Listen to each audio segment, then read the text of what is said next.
Chef, Oh, David.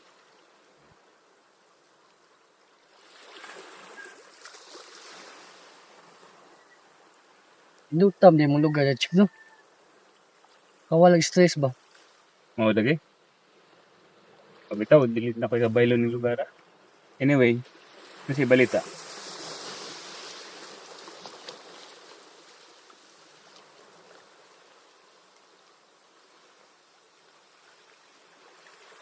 Oh, kinsa man na?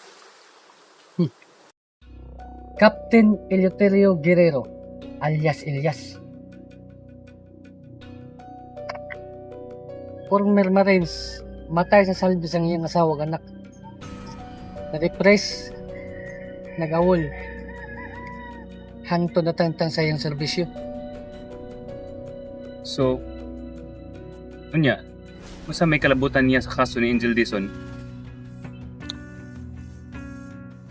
Human siya natangtang sa iyang serbisyo. Bisag kinsa na lang ang mubayad niya para mapatay. In short, hard killer. So, ang imong ipasabot, nandako ang posibilidad na siya ni patay ni Angel Dizon. Yes, Chef. Usa sa pinakadako nga sindikato ang amahan ni Angel Dizon. So, posible na naakin ni koneksyon. Sige. Pangitaan daw na. Bring him alive. Balaw na bahala na yan. Yes, Chef. Ako na bahala na.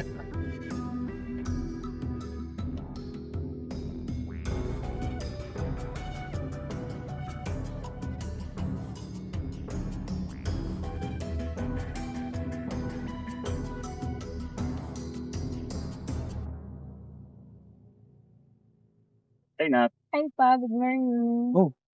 Abi ko kung dungan tagdagin. Ngayon na ako kay Dugay kanina ha.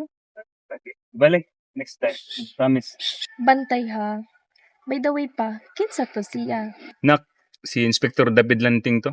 Ako ang investigator. So about sa kaso ni Angel? Yes, nak. Ang Angel Dizon nga kaso. I thought na-dismiss na iyang kaso. Ikaw, that was I thought, but ipaw pinagbalik sa iyang amahan kay na ibagong lit no dagong ebidensyang nakita. I see. Oh, sige na pa. Nagilis ako. Sige na. Sige na.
Really, Jason? Let me remind you, dili ni mo uyab si Angel para magmuksa ka og ingana. Mga bata pa mi, siya na akong kauban. Uban-uban sa tanang part sa akong life. Mao nang dili nga na. Nga basta-basta ra malintad. Pero 10 months na siyang patay. Come on, Jason, dawata na lang. Og isa pa, she's not even worth it.